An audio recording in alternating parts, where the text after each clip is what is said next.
Hey everybody, and welcome back to another video presentation. So, as promised, I said I was going to be doing some more work on modules, and then hopefully in the next one we're going to be talking about how we're going to combine the use of the motion sensor and the dimmer module to create motion sensing lights. Okay, so let's talk first things first, say first of all, thank you for everybody who's subscribing and liking the videos. It means a lot, and please carry on doing so. Let everybody know so that more and more people can be aware of these videos. And the more you like them, the more the algorithm works, etc. I don't know how it works, but it just means my channel then becomes available in a lot more people's feeds, and they can benefit from this information. And also, hopefully, when I get the Lua coding started, more and more people will become aware, and therefore they'll be able to do their own coding. So, without further ado, let's get to work on what we're talking about today. So, today we're talking about Fibaro motion sensor. So, a motion sensor is there. You have a little roll plug with a little screw, or if you want to stick it up, I don't recommend using the sticky tape, it kind of falls off after a while. And then you have a bracket like this which then screws onto the wall or the ceiling, quite compact, and I usually just squeeze the ends just to tighten it up a little bit. And then you've got the motion sensor, which looks like a golf ball. I don't know how clear it is on the screen, but on the back of it, quarter turn, that exposes the battery, and there's a little piece of paper at the moment. The B button is just in the back here at the top, and that B button is also how we include, exclude, and also update the settings. Okay, so what I'm going to do next is, I've already got one installed, but typically, just like all the other modules, you put your home center in pairing mode, and you will then triple click the B button, and it will start the adding process. So I'm just going to put this away and back in here. Now, so motion sensor, it does motion, light, and temperature. To be honest with you, light sensor don't really use that much because it doesn't, with the settings that we're going to be using to help preserve battery life, the light sensor is pretty useless, to be honest. But motion and temperature is what we're going to be concentrating on. So it's only 47 mil, 45 mil, so it's actually pretty small in total. I would say it's like a golf ball. This is just a picture. It doesn't actually show the eye, so it's either complete color. Okay, so it's either one complete color and none of this iris type effect on there as well. Compatible with, so it's a multi-sensor, so motion, light, and temperature. It has accelerometer built in, but we don't really use it here at all. It's more for earthquake modes, and there's a separate sensor available for HomeKit. And then it can link to your voice services. Okay, so that's the HomeKit version anyway. Default settings. In the default settings, the color of the sensor will tell you roughly what the temperature is. And but again, we can change that as well if you wanted to. But when I talk through about the settings to help preserve battery life, I'll tell you some of the settings that I have used, and that gives me a decent battery life. Okay, and of course it's part of the alarm panel. It can be used as an alarm sensor, notifications, and all that kind of stuff as standard. Okay, so let's one other thing is, as it's an alarm sensor, it's also pet friendly, so we can adjust the settings to adjust the sensitivity. So we can make it ignore pets and just for humans only. But again, I'm going to go through that with you on the settings. Okay, and that's it really from here. So let's get rid of that page, and we've come to the home center. Let me go to a motion sensor, which is this one here. Those are a different sensor, the AOTech, which I'll talk about in a future video. So this one is one of the Fibaro motion sensors that I've got. So, general secure category, security. Again, I think I missed this out on the dimmer module, but usually we leave these as standard unless you're using the module for something totally different. Then we can change the categories and the role.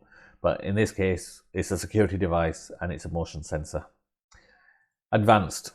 I always advise people to make sure you uncheck this box, device hidden. Save events to history. Make sure you uncheck it. What that means is it doesn't record every little thing onto your events panel. And what we do is, if there's an issue and we want to monitor that issue, then we would just check that box, save it, and then see what that device does, because it's all going to be logged. Okay. Whereas if its device is working properly and you're happy with it, keep it unchecked and it won't log it. Now, one device, one log might only take, a fraction of a second or maybe half a second. But when you have 100 devices and all the sensors going off, lights turning on, lights turning off, and things reporting back, then soon you'll get a lot of traffic being built up and going into the events panel. This way, we tend to kind of streamline, shall we say, and reduce the workload of the home center.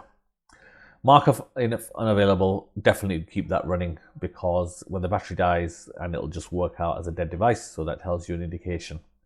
Device hidden or disable. Hidden is if you classic quickly here.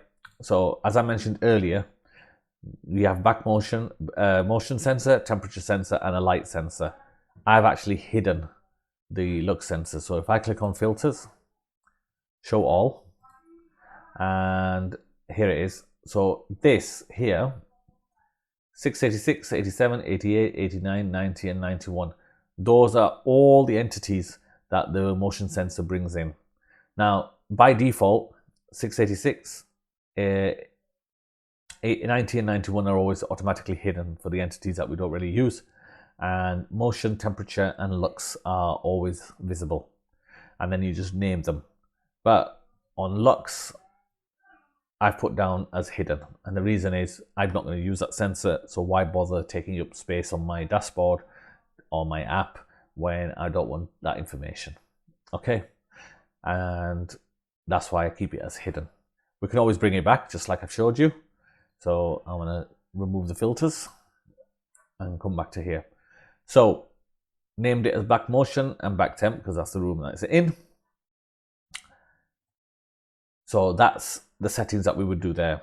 Device configuration, leave alone. We don't need to do anything with it unless there's an issue with the sensor and you need to reconfigure it for whatever reason. Software reconfiguration means it will resend the commands and re-download the parameters information from the sensor, but it will not update the IDs. So the name, motion back motion, will remain. ID number 687 will remain. And all the parameter settings will get updated. Device reconfiguration for this one is a hard reset. So what this does is it sends a command to clean it, wipe it back to factory default, and put it back into your system.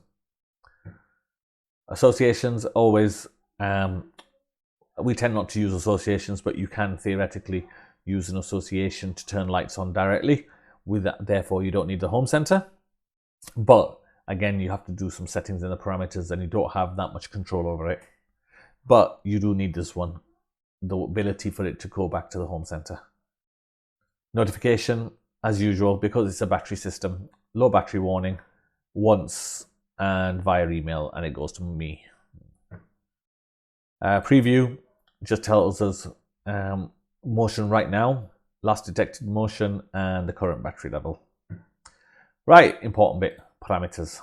So let's look at the parameters. So motion detection sensitivity. How sensitive is the motion sensor? The lower the value, the more sensitive the PIR is. So The default is 15, which I found to be decent enough for normal everyday usage. If you want this to be a little bit insensitive, you just increase it, or more sensitive, you just decrease that value, and that's it, and it will automatically start becoming more or less sensitive. Blind time.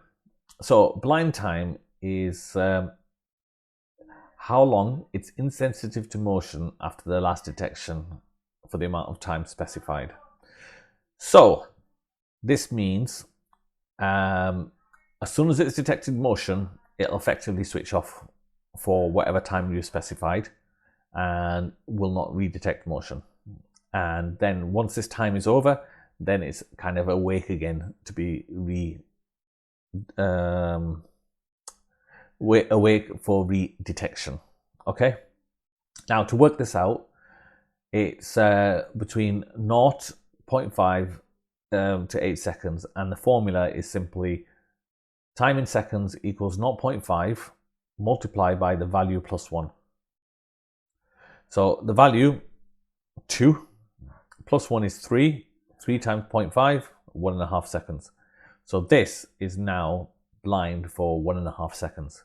So if I were to walk in, wave my hand like this or whatever, it sends a detection frame. It'll then be quiet for 1.5. It'll just close its eyes for 1.5 seconds. And then after 1.5 seconds, it'll be awake again. And then we can do another hand wave. And that's what that means. Again, it helps to, that's the word I'm looking for, it helps to improve the sensitivity of the motion detection. But you've got to remember, the shorter the time frame, therefore the more frequently it's going to be operating, and the battery will be drained faster. Okay, and that is directly linked to the alarm cancellation delay, which we're going to come on to in a bit. Okay, so that's the thing to be wary about. So usually we leave it at 2, which is the default value of 2. Pulse counter. Right, now the motion sensor has to, once it's detected motion, it will send a report back to the home center. Now, when it sends a report back to the home sensor is defined by this, what we call the pulse counter. Okay, and this is where we were talking about pet sensitivity, etc. So this is where we would, between this parameter 3 and 4, this is where we actually define it all. So the default is if it detects 1 or 2 pulses, then it will, and in the window time, so actually I'll bring this up together. So here it is, because they're both actually interlinked. So let me just move me out of the way if I can. No, I can't. So 1 to 2 pulses in 2 to 12 seconds. That's when it would actually send a signal to the home center.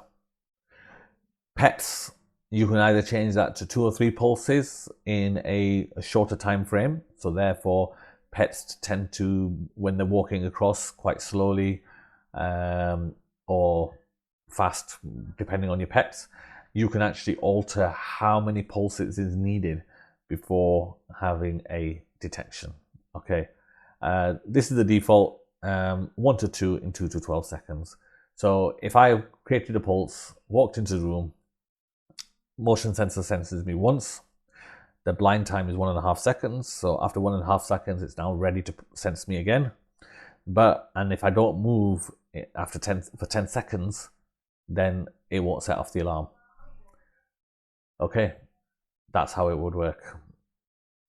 So this is where you would make all those changes. All right. Again, I've left mine on default, which I found for me personally, the default is perfect for me as we don't have any pets. Alarm cancellation delay. This is this alarm cancellation delay has to be higher than the blind time. And what that means is the icon in the preview window. So if you look here, when it says here motion not detected, so if we were to do a motion detection, this icon would stay in its breach state, and it would stay like that until it receives either a second activation from the sensor, or in my scenario, if we go back to here, 5 seconds. I've told it that after 5 seconds, if you don't receive a response, go back to normal state. Sorry, no, let me rephrase that. If you don't receive a second activation, or if somebody else hasn't walked in within 5 seconds, then send a signal back to the home center to see that you're ready, active again. So so the home center is ready to receive a second signal. Now this part is important for alarm purposes, because if you want to code your own alarm system, that's where you would actually have the settings. So therefore, I make my alarm relatively sensitive by allowing reactivations within 5 seconds. The other thing to note, now when we were talking about associations earlier on, and about you can have this motion sensor actively turn on a light without having to code anything by using an association to a light. If we did that and left this 5 seconds default, what would happen is the motion sensor would detect motion, it'll turn on the light for 5 seconds, and then and then after 5 seconds, it would automatically cancel the light. That's why then, if you wanted to do it that way, you would have to make this longer to whatever you wanted, like 30 seconds or a minute. See, but again, you're losing the flexibility of having to code. Okay. Operating mode, motion detection. Again, you can have this for daytime only, nighttime only. So that's based on the lux levels, but this is a PIR motion detection, which we are going to be using all day long. So it's pointless having this setting. This should really be the default, and that's it. End of story. And again, this is how the night and day works, which I was letting you know earlier on, based on lux level. If the lux level is below 200, then what it would do, so a lower lux level, so at this moment in time, anything below 200 means nighttime, anything above 200 means daytime. But the readings are usually pretty poor anyway inside, so it would always pretty much be on nighttime all the time. But again, as I say, we're not using it, we just ignore it. So these are just the basic command configurations for associations. Again, like I mentioned earlier, we don't really use associations. Well, I don't. I prefer coding. It gives me a lot more flexibility. So I just leave these as default, and I leave them alone. Same with the associations for security mode. Next comes the tamper sensitivities. So tamper sensitivities. Now, the G-force acceleration, what we were showing you earlier, can also be used not as well as the accelerometer for earthquake detection and things like that, but it's also for G-force, and when you take the sensor off the wall, so people know so the system will know that you're tampering with it, and that's what this is done. That's what this does. If you don't want the tamper, you just put it back to 0, and the tamper becomes inactive. Otherwise, the tamper is active, and any 0.4 G force will automatically trigger the tamper. Okay, don't think we really need to worry about that too much here, but that's what it's there for. Again, how long after the tamper does the alarm cancel on the home center? And it's set to 30 seconds. So if you remember back on the dimmer, we had the alarm cancel, those parameters 40, 41, 42, general purpose alarm. Well, that's where this is linked to directly. So here it'll cancel it after 30 seconds. But we set those to 0 as well, so it doesn't set off the alarm, so don't start flashing your lights for no reason whatsoever.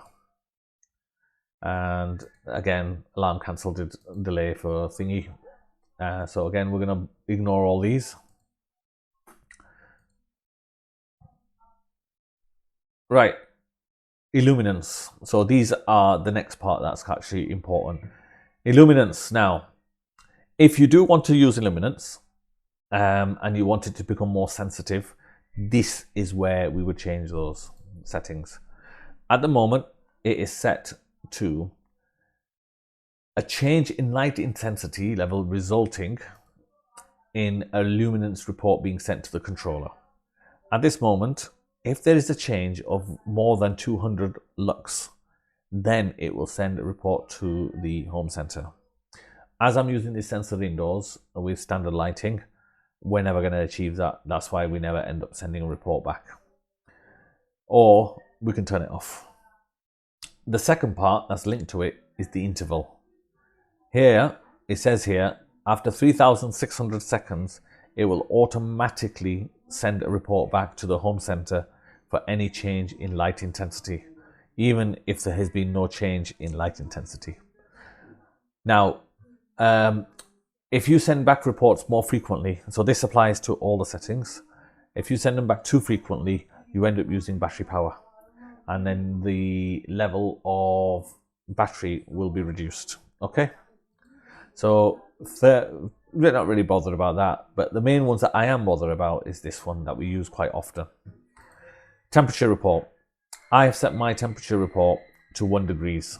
It means that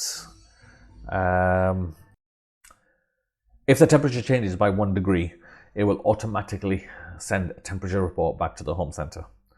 I use my motion detectors as part of my heating system. And again, this is what we're going to be coming on to going in the future, where I will show you about multi-zonal heating system, about controlling each room independently. For that, we need a reliable sensor and temperature measurements. Hence why every 1 degree change in temperature will send it automatically to controller. But I've also linked that to time, and I've asked it to send a report every 900 seconds instead of the default, which is 3,600 seconds. 900 seconds is every 15 minutes. So every 15 minutes, it will automatically send a report back to the home center, and irrespective of the temperature change, or if the temperature has changed by more than 1 degree in either direction, it will send a report back. Or the third one, temperature report interval. I can automatically send an automatic report back to the home center at a regular interval, irrespective of any time changes. So I've done it mine this way to allow to be a bit more efficient. So take a reading every 15 minutes or more than 1 degree. There's no point in me sending a temperature change back any other time. Hence why I've left my settings like this. Okay, let me just close that down. And then the temperature offset. As with all temperature sensors, and depending on the positioning of your sensors, we have an offset. So if there's, you'll measure the room in the middle, but where you are sat usually in the middle, and the temperature and the motion sensors are usually mounted on the corners of the rooms. So there's sometimes a differential of temperature between where you normally are in the middle and what the temperature is when the sensor's at the corner of the room. And this is the setting you use to take that into consideration, usually by 0.5 degree or 1 degree. Okay, so that's where you can change it if you wish to. Next part is the LED signaling. So as mentioned earlier, when we were looking through the Fibaro's webpage, the temperature, so the color of the sensor varies depending on the temperature. All right, and let's just skip to these first. Look, temperature for blue color, 18 degrees. Temperature for red color, above 28 degrees. And in between is going to be green. So below this, below 18, blue. Above 28, red. Anything in between, like I said, is going to be green. But what I've done on mine, I've changed it. So normally you would have this set to here. LED color depends on temperature set by parameters 86 and 87. But I've decided to go for Sorry, that's the default value. LED color depends on temperature set by parameters 86 and 87. Oh, anyway, but you can put it on to, if you want that, you keep that as it is. Otherwise, you put it to a color of your choice, and therefore it will always blink in that specific color. All right. The other is the brightness. Current brightness is set to 50%, and therefore it will always be at 50% brightness. If you wanted to adjust the brightness, you could do, but that will be based on lux levels. And as I said earlier, the lux level is quite fixed in here, so that doesn't make a difference. Now, if you wanted to prolong the battery life, you can reduce this down to around, if you, first of all, if you wanted, down to 5% or 10%. However, if you wanted the LED to be inactive, like some people do, they don't like to have a flashing light, you can make it inactive instead. So that's how you would turn off the LED light if you didn't want it. Okay. Now, that's that one. Whoa, let me go back. And then finally, tamper alarm. Again, tamper alarm is, it flashes red, white and blue. And when you pull the sensor off, it will always start flashing red, white and blue. If you didn't want that to happen, or if something, for example, sometimes kids upstairs jumping around, that actually causes a tamper alarm, because remember, it's got a built-in accelerometer, and then the sensor starts flashing away, or if you slam the door quite hard, then you will see the flashing lights. If that happens quite a lot in your household, then you can always just switch it off, and tamper alarm isn't indicated, so you don't see those flashing lights. Once you've made all these changes, you hit the save button. Once you've hit the save button, this little tick goes into like an hourglass mode, and what you then need to do is go to the sensor and triple click the back of the sensor, the B button I told you about. Once you triple click it, it sends a wake up command, which then automatically synchronizes that information between the home center and the motion detector, and then it updates all that information. If you don't press the B button, then all that information is saved in the memory of the home center. It will then wait for what we call the wake up interval, and that information is then downloaded onto the sensor. Where do we find that wake up interval? I'm not saving that. Here. So the wake up interval is under advanced settings, and it's 7,200 seconds, approximately, basically 2 hours. So if I couldn't be bothered getting up, going to the sensor and then triple clicking it, I could just leave it parked after 2 hours. Or if I'm within that 2 hour window, it would automatically then update the sensor and update that information, and it'll become active. Okay.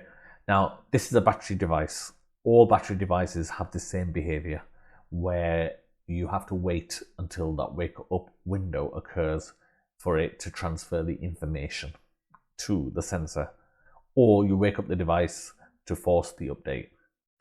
This is also another method of how quickly your battery life will die. So you've got to have a good balance between the wake up interval and battery life. Now, the settings you see here that I've got on my system, most of it is default, apart from the temperatures.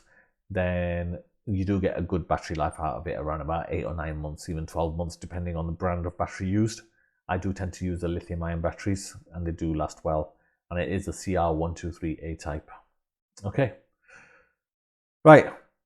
I don't think there's anything else more to add to that, apart from next video that I'll do. I'm going to show you the updated quick app that I've written, and how we can then link the two together to create a motion detection for a particular room and a light. Okay, so as I said before, if you like these videos, definitely hit the like button. If you don't like them, fair enough. Hit the dislike, but definitely let me know why, so I can hopefully make some improvements.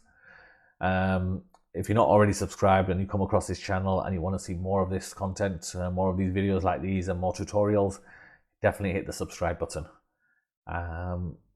That's all I'm going to say for now. Thank you very much for watching, and bye for now.